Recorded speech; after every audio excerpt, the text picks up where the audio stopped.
La verdad es que hemos orado mucho por estos días, pastor. Eh, yo ayer meditaba y decía que a veces utilizamos esta excusa de cumplir años, entre comillas, como congregación, para que venga. Es una pequeña excusa para decir, por favor, ven, es un día muy especial. Pero creo que para el cristiano todos los días son especiales. Todos los días son especiales. Pero sí que es verdad que, como todos sabemos, el Señor le ha dado un regalo al pastor Mar. ¿Y recuerdan para qué servía un don? ¿Alguien recuerda la clase de Romanos? Para la iglesia, ¿verdad? ¿Y para quién era el don? Venga. Para el servicio de la iglesia, para la edificación de la congregación.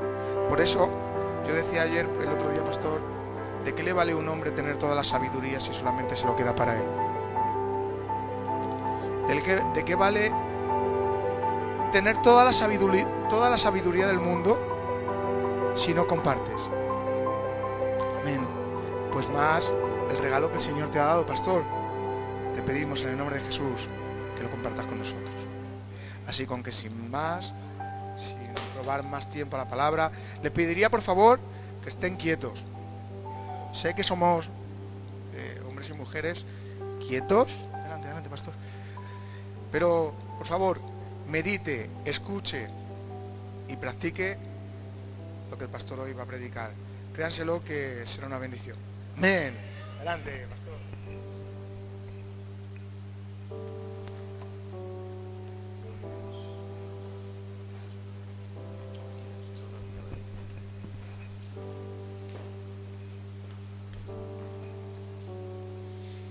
Gloria al Señor, hermanos. El Señor nos mueva, nos hace en seriedad y quisiéramos pues poder transmitir lo mucho que nos alegra el corazón el Señor, el poder estar con vosotros, la que consideramos que es nuestra familia y nos esforzamos a veces en demostrarlo y no llegamos tampoco a poder hacer ver lo importante que sois para nosotros también. Y sin más, pues ya sabemos quiénes somos unos y otros. Quisiera que me acompañaran al capítulo 1 de Esdras.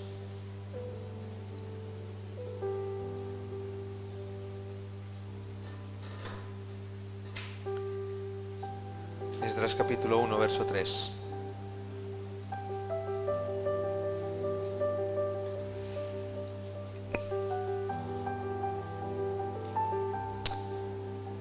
Leemos. Quien haya entre vosotros de su pueblo, sea Dios con él, y suba a Jerusalén que está en Judá, edifique la casa del Señor Dios de Israel. Él es el Dios, la cual está en Jerusalén. Repitemos el texto. Quien haya entre vosotros de su pueblo, sea Dios con él, y suba a Jerusalén que está en Judá, y edifique la casa al Señor Dios de Israel. Él es el Dios, la cual está en Jerusalén. Amén a la palabra del Señor. Amén. Vamos asiento.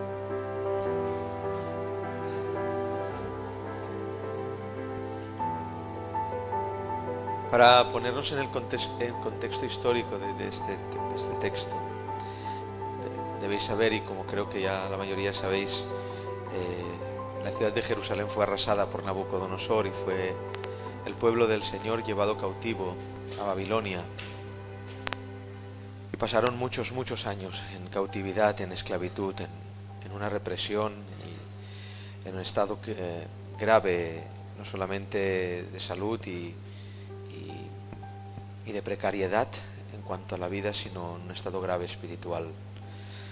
Pero en Esdras nos cuenta el Señor cómo despierta el corazón de un rey, y que despierta también el corazón de Esdras, su siervo, y despierta el corazón de los que habían quedado, que estaban en Babilonia, para que tomaran fuerza y ánimo a ir a volver a construir la casa del Señor, el templo en Jerusalén, el templo de Dios que estaba arrasado. Y nos cuenta esta historia que Esdras cuenta el número de los que le acompañan. Hay dos focos que quisiera resaltar en esta hora, en esta noche aquí. Uno es el foco de Esdras yendo para Jerusalén, y otro es el foco de Jerusalén que ya estaban empezando a reconstruir. Hay dos historias que cuenta el libro de Esdras, unos que están en Jerusalén ya empezando a poner los cimientos de la casa del Señor, y otro foco es el de Esdras, tomando a gente, tomando utensilios, tomando maderas, tomando herramientas para ir a construir el templo, la casa de Dios. Lo que primero llama la atención cuando uno se acerca en lectura a esta historia es que en el primer año, como dice la escritura en el verso 1, de Ciro, rey de Persia, para que se cumpliese la palabra del Señor dicha por el boca del profeta Jeremías, dice, despertó el Señor el espíritu del rey de Persia. Y esto me alucina, porque el Dios que tenemos, el Dios de Abraham, de Isaac y de Jacob, y no hay otro, ahora sí, Conchi, mejor, el Dios de Abraham, de Isaac y de Jacob, que no hay otro, amén, no hay otro Dios, es capaz de pensar, ¿cómo voy a reconstruir mi casa? Y no despierta el corazón de un rey que está al lado de Jerusalén, o un rey incluso hebreo, sino que despierta el corazón de un rey persa. Y esto me alucina, porque el Señor puede hacerlo todo, tiene capacidad de coger a un rey pagano con 1000 dioses y despertar su corazón a modo que en ese rey quepa la posibilidad de dar cartas a los siervos de Dios para que reconstruyan la casa del Señor. Y despertó el corazón de ese rey. En profecía, en milagro, ya el profeta Jeremías lo había dicho. Y ahí cabe este texto que hemos leído. Así dice el Señor, quien haya entre vosotros de su pueblo. Y es que habían muchos judíos en Babilonia, en ese destierro, pero el Señor manifiesta una palabra, y esta es la que quiero empezar a predicar. Quien haya de vosotros de su pueblo. No somos muchos hoy en esta tarde, pero quizás no todos seamos de su pueblo. Voy a repetirlo. No somos muchos, y en la mayoría de iglesias pues tampoco entiendan lo que quizás les quiera decir, pero es muy importante el saber y el comprender de que el llamado no es para todos los que tienen nombre de iglesia, sino para quien haya quedado de su pueblo. Aleluya, voy a repetirlo, quien haya quedado de su pueblo, porque el pueblo del Señor es relativamente poco dentro del pueblo nominal. Hay un pueblo que se llama pueblo cristiano, que es un pueblo que no es del Señor en su completa misión. Sin embargo, dentro de ese pueblo cristiano está el pueblo de Dios verdadero. Por eso la palabra es, quien haya de vosotros de mi pueblo, quien haya quedado de mi pueblo entre vosotros. Sea Dios con él y suba a Jerusalén y que reconstruya la casa del Señor. Y Esdras recoge a los que hayan quedado de su pueblo y empieza a andar hacia Jerusalén. Y atención, ahora lo voy a explicar así como un poco como una película. Y mientras Esdras empieza a andar de Babilonia a Jerusalén, en Jerusalén nos cuentan que los judíos que estaban ya reconstruyendo el templo del Señor, dice la Biblia que colocaron el altar sobre su base, en el verso 3 del capítulo 3, por miedo a los pueblos de la tierra. Y quiero pararme aquí un momento, porque es importante, al entender de que quizás en medio nuestro también tengamos esta tarea de construir la casa del Señor. La tenemos como pastores, la tenemos como ovejas, la tenemos como diáconos y la tenemos como cada uno de nosotros que formamos el verdadero cuerpo de Cristo, la iglesia del Señor. Y en esa función, lo que manifestó el Señor a mi corazón, que lo importante o lo que hubiera hecho un profesional al empezar a construir la casa del Señor para protegerse, era bien fácil, empezar a reconstruir los muros, porque los muros protegen. Y eso sería una acción profesional. Los muros protegen, entonces si queremos protegernos de los pueblos, tenemos que empezar a construir los muros. Pero menos mal que el pueblo del Señor auténtico no es profesional aún. Y no empezaron a construir o a reconstruir los muros porque entendieron que había algo más importante que les protegía. el altar. La adoración. La adoración forma parte del génesis de la protección de Dios a una iglesia, a la casa del Señor. Sin profesionalismos se olvidaron de las murallas y por miedo de los pueblos de la tierra colocaron la base del altar para poder empezar a sacrificar.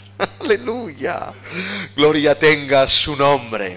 Y dice la Biblia, y aquí empieza el mensaje, que viendo los ancianos que habían visto aquella casa, viendo cómo se echaban los cimientos de la casa del Señor, dice, muchos lloraban y otros daban gritos de alegría.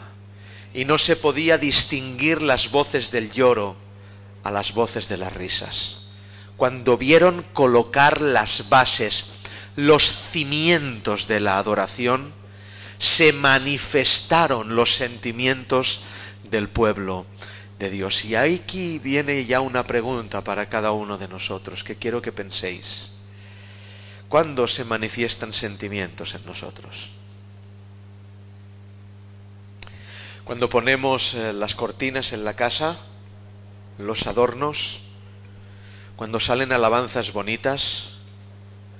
Dios os bendiga, hermanos. Cuando salen alabanzas bonitas, cuando la palabra me gusta, o cuando se manifiestan los cimientos de la casa. Qué pocos lloramos por los cimientos. Y el Señor Dios Todopoderoso requiere a un pueblo que llore por los cimientos, que manifiesten sus sentimientos por la disciplina en la iglesia, que manifiesten sus sentimientos por el puro evangelio, que manifiesten sus sentimientos por la santidad, que manifiesten sus sentimientos por el amor a la palabra, que manifiesten sus sentimientos por los cimientos, porque escrito está, echaron los cimientos, y los cimientos quizás no sea lo que se vea en la casa, pero aunque no se vea, están, porque una casa sin cimientos no es casa.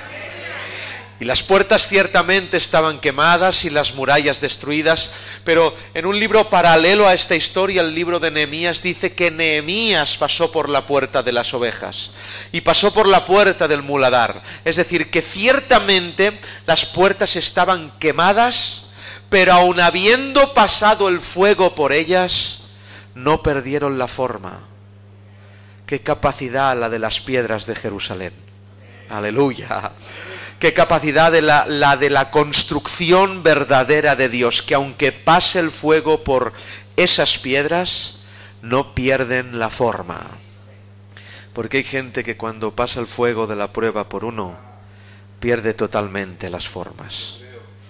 Hermanos, no se dice, y no, esto no viene al cuento, pero lo recibo, no se dice aquí que tiraron de mapa. No había ningún mapa para decir esto iba aquí, esto iba allí.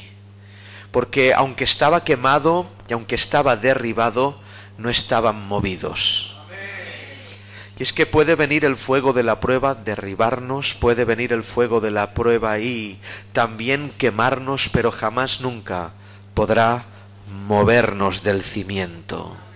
Nuestro cimiento es Cristo. A Él sea la gloria, a Él sea la honra y a Él sea toda la alabanza. Y mi mensaje hoy está en esta parte de aquí, de ahora. Y centrarme en esto que creo que es palabra del Señor. Mientras aquellos hombres en Jerusalén, el foco de Jerusalén, estaban centrados en echar los cimientos, Esdras empieza a andar. Y salen detrás de él una multitud. Vamos contigo. Estamos contigo, pastor. Salimos contigo, sabemos que eres de Dios y que tu propósito es el propósito del Señor. Vamos contigo, pastor. Somos pocos, pero estamos contigo, pastor. Y donde vayas, ahí iremos nosotros. ¿Qué palabras, no? Cuánto nos alientan estas palabras, ¿verdad? Estamos contigo. Y venga, y cuando Esdras mira atrás, bueno, no somos muchos, pero somos dirigidos por el Señor. Y la Biblia dice, estos fueron los que subieron de Tel Mel a Tel Arsa, y subieron con Esdras. Pero ahora en el verso 59 del capítulo 2, cuando después de dar la genealogía de todos los hijos que han subido con Esdras, dice la palabra y dice así: y estos que subieron, atención hermanos, este es el mensaje, estos que subieron no pudieron demostrar la casa de sus padres, ni su linaje, ni si eran de Israel. Verso 62. Buscaron su registro y no fue hallado, y fueron excluidos del sacerdocio, y el gobernador les dijo que no comieran de las cosas santas. Voy a repetirlo. Esdras mira para atrás. Escuchadme, ¿estáis viendo la película? Esdras mira para atrás y ve gente con él y coge ánimo. Bueno, ha servido el coger valentía, el salir a reedificar la casa. La gente está con el pastor, pero cuando mira para atrás y empieza a buscar de qué familia eres tú, y dónde está tu registro en los libros de Israel, y dónde está tu registro del libro de los sacerdotes, empezaron a buscar los libros, y cuando hallaron los libros, aquellos que seguían a Esdras no pudieron demostrar su registro. Voy a repetirlo. No pudieron demostrar su registro. Y ahora escuchadme. En Babilonia eran judíos. En Babilonia oficiaban ceremonias. Un dato a resaltar. ¿Sabéis que las sinagogas no surgieron en Jerusalén? ¿Sabéis que las sinagogas empezaron en Babilonia? Porque a falta de templo necesitaban un lugar en el cual pudieran orar y leer la Torá. Y todos estos que subieron con Esdras hacia Jerusalén, en Babilonia oraban y leían la Torá, y subían al púlpito, y otros cantaban alabanzas, y otros se llamaban diáconos, y otras se llamaban del coro. Pero cuando Esdras reclama: mostradme el registro de vuestra familia, no pudieron demostrarlo. ¿Qué quieres decir con esto, hermano? Es bien fácil. Babilonia conservará el oficio, pero te quitará el registro. Voy a repetirlo. Babilonia conservará el oficio, pero te quitará el registro, y me voy a explicar. En Babilonia hay cantores, en Babilonia hay predicadores, en Babilonia hay diáconos, en Babilonia hay iglesias con minúscula, pero no hay gente que demuestre que su linaje es verdadero. Porque a Babilonia no le importa tu linaje, le importa que sigas oficiando sin tener registro en el libro. Otra oportunidad. Babilonia le interesa, el sistema de Babilonia interesa que haya una iglesia con gente que cante bien, con predicadores que sepan predicar, y con gente en la iglesia sentada que sepa escuchar, pero os va a robar el registro. Y en el cielo es todo lo contrario. No importa que no sepas cantar, no importa a veces que no sepamos predicar, pero lo que verdaderamente importa en el cielo es que nuestro nombre esté escrito en su registro. Eso es lo importante. Babilonia pudo con ellos, hermanos. Se centraron en el oficio sacerdotal, pero no en la naturaleza de ser hijo de Dios. Se centraron en saber ser diácono, pero no en saber ser hijo. Se centraron en saber predicar, pero no saber orar en el aposento solo con Dios. Se centraron en las cosas litúrgicas, pero no en las internas. Babilonia pudo con ellos. Subían, pero no pudieron demostrar el registro. Y dice que Esdras les quitó de comer de las cosas santas. Otra oportunidad. ¿Por qué? Porque subían muchos, pero no tenían registro. Y saben que era un juicio para aquellos que comían de las cosas santas no tener el aval divino para comer de esas cosas. Estaba escrito: alguien que no sea sacerdote no puede comer de las cosas santas. Luego, cuando Esdras vio que no pudieron demostrar su sacerdocio, les quitó de comer. Hermano, hermana, come si eres hijo, pero si no y si tienes dudas, te pido en el nombre de Jesús que te arrepientas y no comas de las cosas santas. Cada día que usted está aquí sin tener registro es un día de juicio más. La gente que come la palabra de Dios, y no estoy hablando del pacto, bueno, está escrito, tenemos un texto en el Nuevo Testamento avalando lo que estoy diciendo. Y todo aquel que coma de este pan y beba esta copa del Señor indignamente, juicio come y bebe para sí. ¿Qué os creéis? ¿Que solo es el pacto? ¿Solo es el cuerpo? ¿Solo es el pan y el vino? Quien come la palabra sin ser hijo, añade juicio a su vida. Por lo cual hay muchos enfermos y debilitados y muchos duermen. Hay gente que no prospera porque viene aquí. ¿Están escuchándome? Gente que está enfermo espiritualmente, no porque no viene a la iglesia, sino porque viene sin tener registro. Vienen al culto, pero quieren comer de las cosas santas porque saben que es verdad, pero no pueden demostrar su registro. ¿Y cómo se demuestra el registro? Es fácil. El Señor nos lo dijo: por sus frutos los conoceréis. Si no hay una evidencia de vida cristiana, este hombre no puede estar dando palabras siempre a todos. Este pastor no puede estar añadiendo gente a que coma de las cosas santas sin haber demostrado bíblicamente que son hijos del Dios Altísimo. Subían, pero no podían demostrar. Es increíble, hermanos, todos subimos. ¿Cuántos subimos? Yo estoy subiendo. ¿A dónde? A la Jerusalén. Yo quiero subir, pero no se trata de subir, sino de demostrar. Demostrar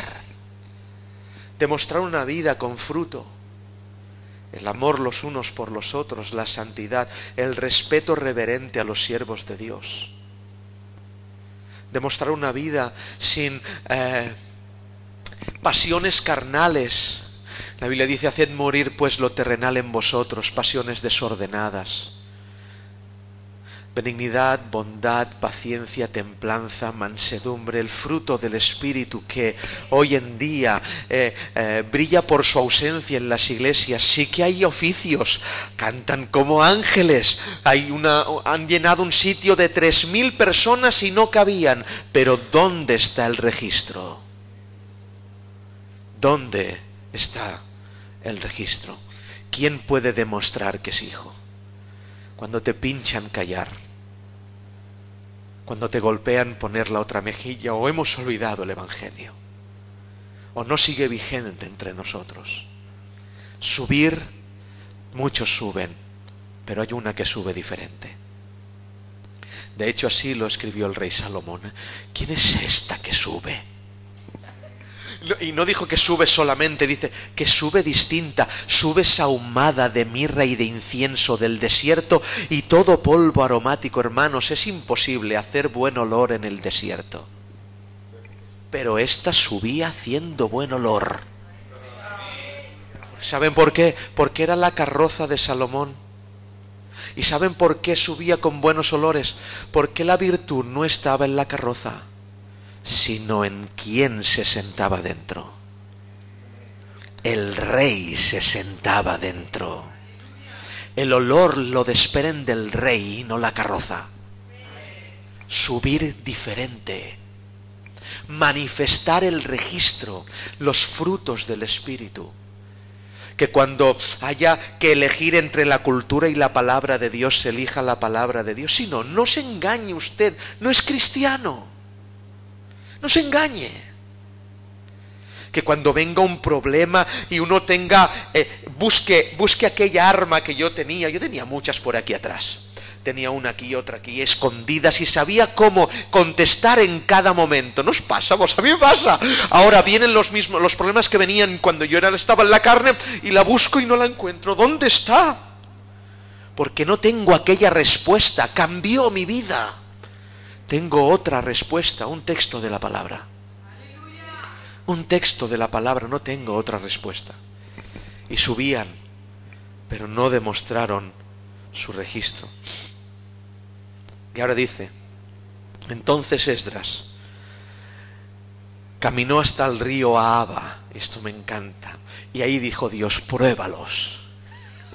Porque siempre Dios prueba en ese lugar misterioso, el río. Es misterioso, ¿verdad?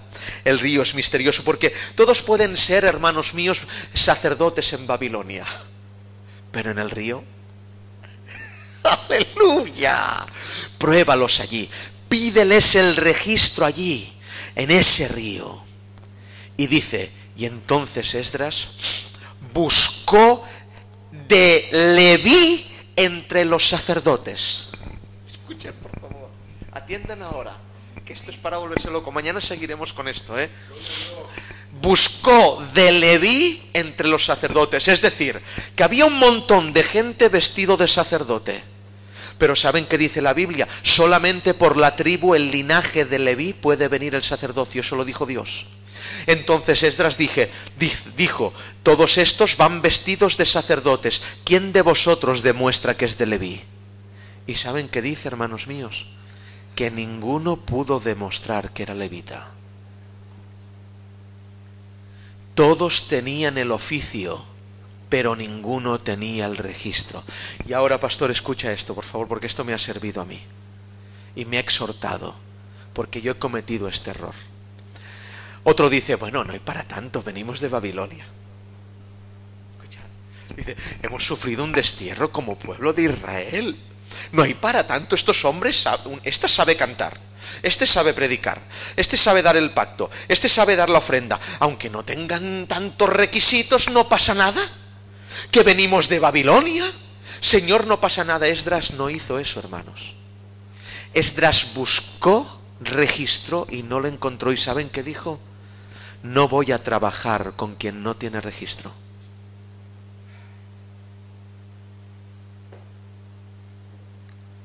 Es que son pocos, Esdras, que somos muy pocos, no la mangues, hombre, no seas tan estricto. Aquí tienes a esta gente que sabe hacerlo, si es que lo bueno es que lo sabe hacer. Esdras dijo, no voy a trabajar con esta gente porque no tiene registro. No puedo trabajar dando cargos de sacerdotes a quien no es un levita. No buscó o no trabajó con los que se encontró. Es muy fuerte, porque nosotros como pastores nos encontramos a gente en la iglesia y uno sabe tocar el piano, venga al piano, y otro sabe cantar, que el don no da la evidencia del llamado, hermano. El don no da la evidencia del llamado, el registro da la evidencia del llamado. El fruto da el aval para el cargo. No trabajó con lo que se encontró. Y dijo, no os puedo poner a ninguno. ¿Os imagináis?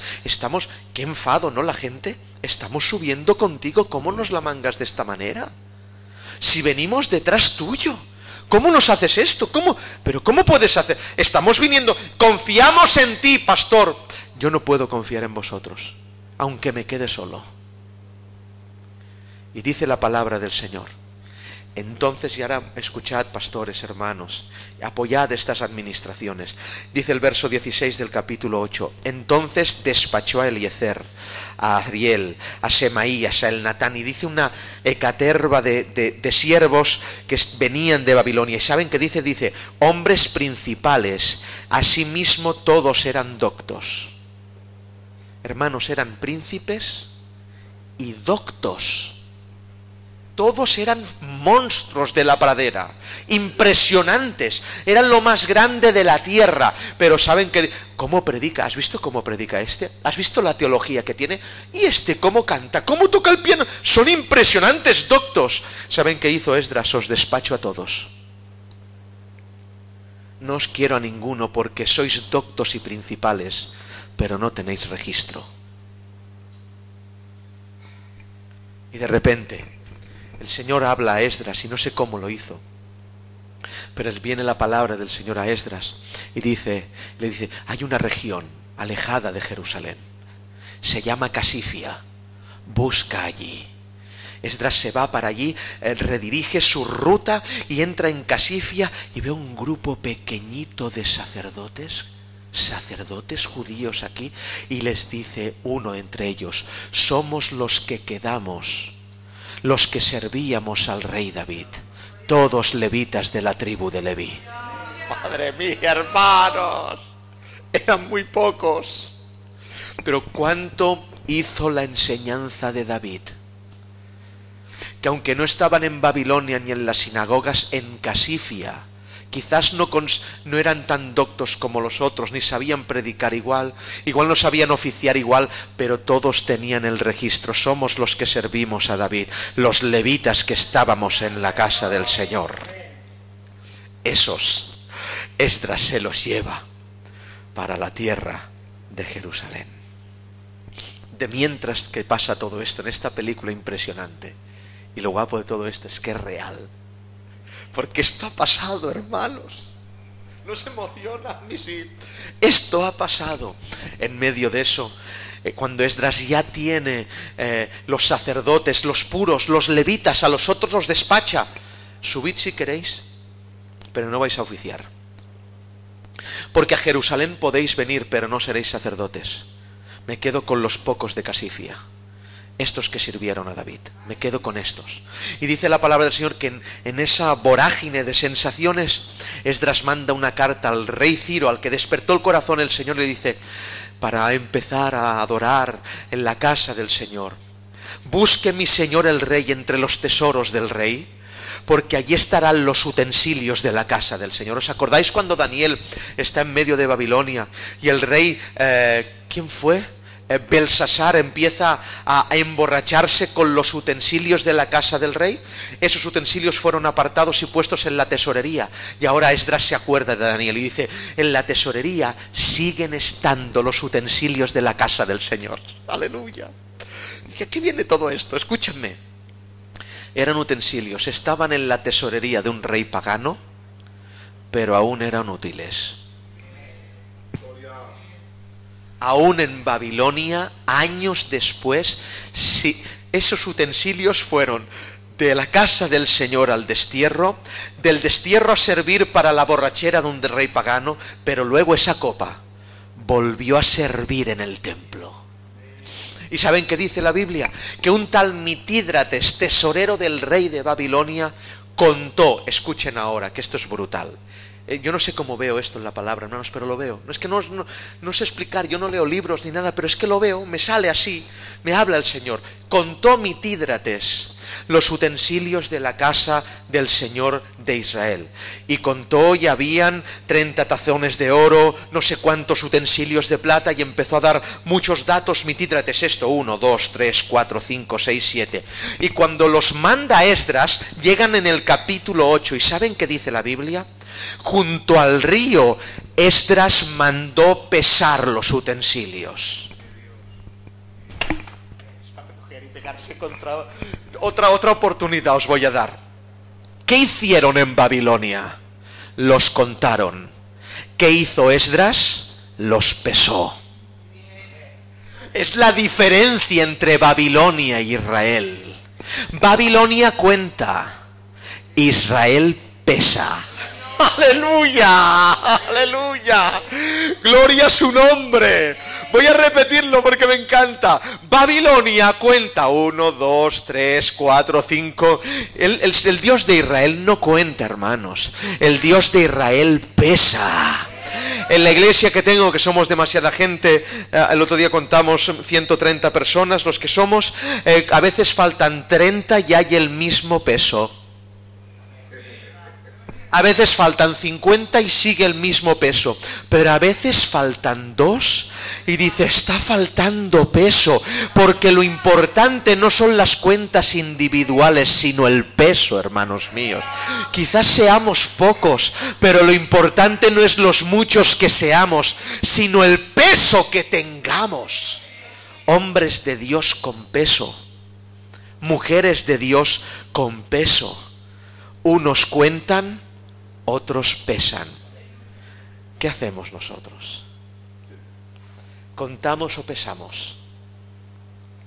Cuando hay poca gente en la iglesia está mal, es mentira. Eso es del diablo. Cuando hay mucha gente en la iglesia está bien. Es mentira. Esas son las cuentas de Babilonia. Cierra los ojos y examina el peso. No cuentes, mira el peso. El peso no es dimensional, horizontal. El peso es potencia dirigida. El viento no es otra cosa que Dios enviando peso hacia un lugar. Aleluya. Por eso los que nacen del Espíritu son como el viento. Peso. ¿Qué peso tiene usted de Dios? ¿Cuenta como el pastor, como individuo, o Dios le está pesando?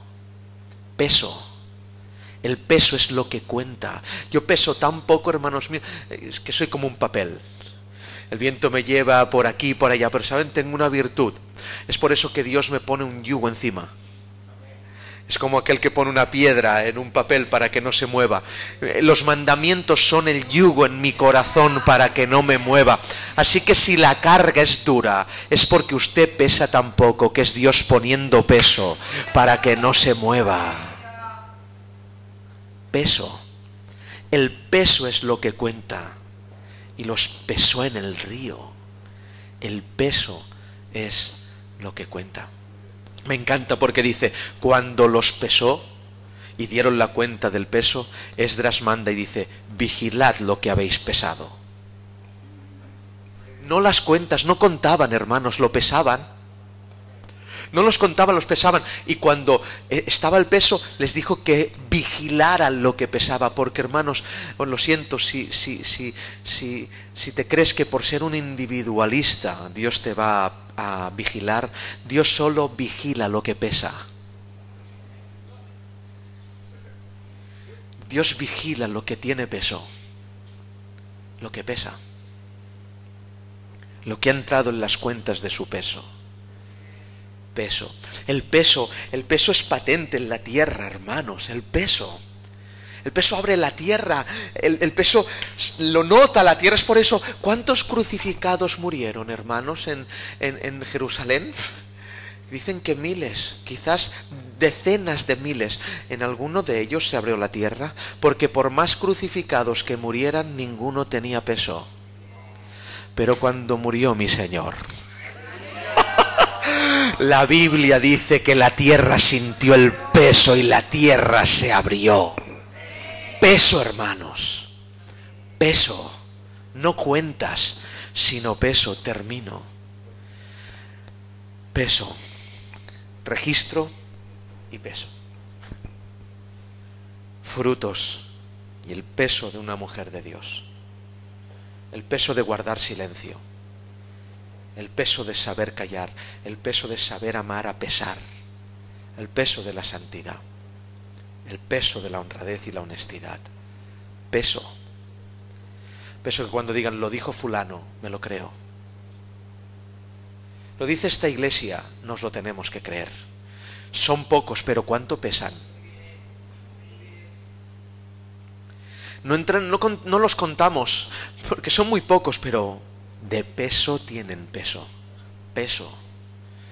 Esdras llega a Jerusalén, empieza la obra, empiezan a reconstruir el templo, y dice la Biblia que oyendo esto, los enemigos de Judá, que la obra seguía hacia adelante. Y atención, hermanos, el enemigo vendrá al centro cristiano bíblico aquí en Aranjuez, muchas veces con golpes fuertes, con martillos, e individualmente a las familias de vuestras casas, con martillos, con bofetadas, con hachas y con tormentas, a veces con fuego.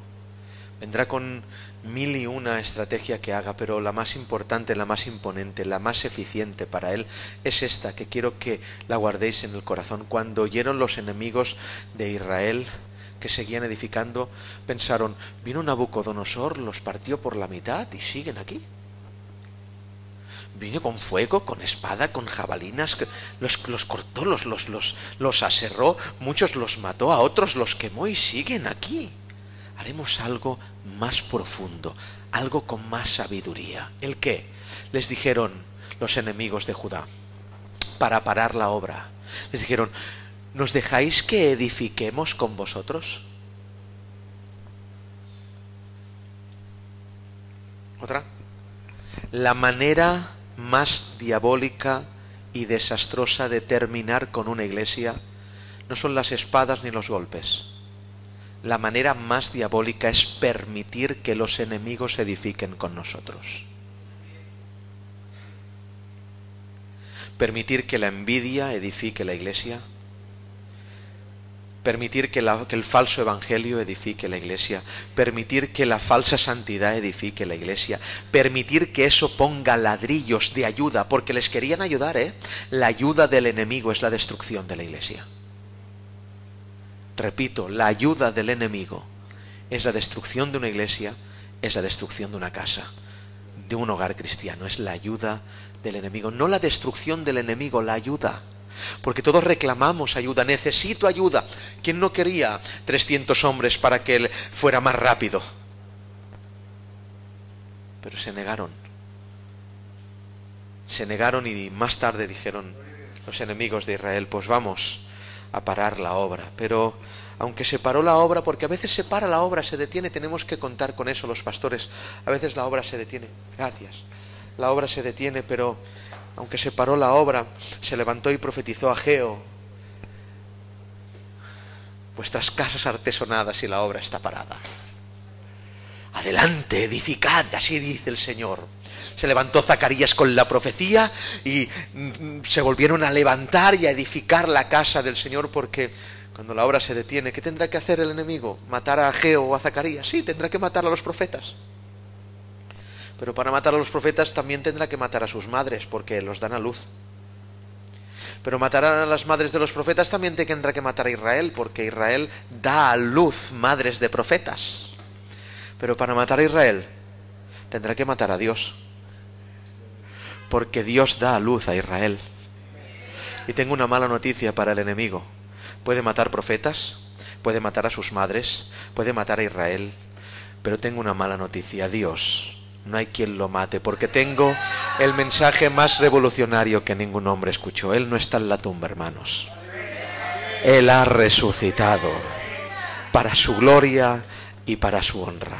Gloria tenga su nombre. Vamos a orar al Señor.